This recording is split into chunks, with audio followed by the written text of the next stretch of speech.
This is Ryan Abraham, Dan Weber, USCFootball.com. Instant analysis here on Howard Jones Field. A Wednesday practice, but it's a Monday day. We got to talk to some defensive players. A lot of terms I heard, like having fun and flying around. It seems like guys are having a good time.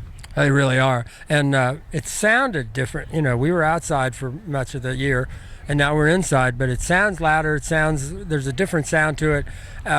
I didn't know if that was because we were inside the fence now or not. Ed said no, it sounds different. He's encouraged this is our team, coaches and players. He wanted them to take the team over, and he wanted the energy to come from the coaches and players. And a lot of that is generated with, it's one of the reasons he cut off the music except for one period, because he wants the players to hear the coaches.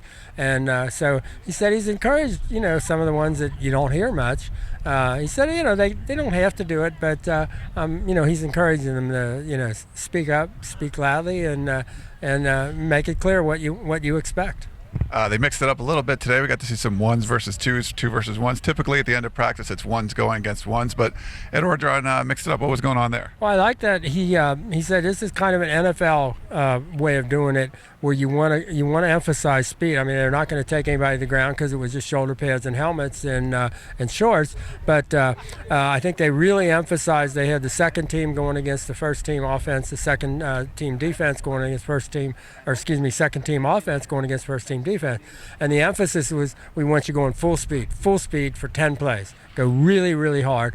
And I thought it was really effective. I mean, I think they were really very pleased with, because you replicate the speed and the intensity. What you don't do is you're not taking guys to the ground. You're not getting the potential injuries. So I think it's a kind of a really smart way to try to replicate game speed, but without taking the chances that you would normally do if you really go out and say, we're going to have full contact, we're going to hit. So they pretty much hit out of it. They just didn't take anybody down.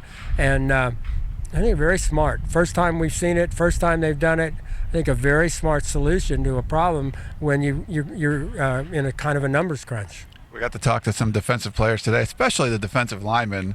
Their position coach is now the head coach. That seemed to go over really well. Well, as George Yuko said, now they get to see what we got to, see every day, and we still get him for, we get him for 9-on-7, we get him all the individual stuff, but he did say it's a little weird listening to him talking to the offensive line, for example, or doing some of the other things, but I think they're really happy to, because they think, George said specifically, I think it'll bring more energy, the offensive line, and maybe more nastiness, which nobody will, find fault with that.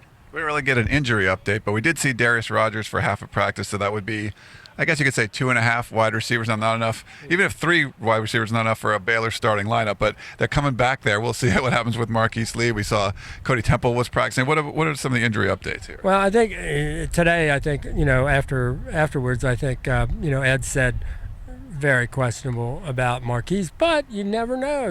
He's got a couple of days, and stranger things have happened. We didn't think we would see Darius back here, and all of a sudden, after 3 weeks, he shows up, and he's not limping, and he's in gear and running a lot of the individual stuff. Didn't get into the team stuff. Devon Flournoy didn't look like he'd come as far back as people were hoping. As we saw, he didn't have his stuff today, and Morgan Breslin not practicing, and he was out here, but he didn't have his helmet on, didn't have his pads on. So as Ed said, looking a little more doubtful. They're going with the doubtful probable, and a couple of those guys are now probably more doubtful.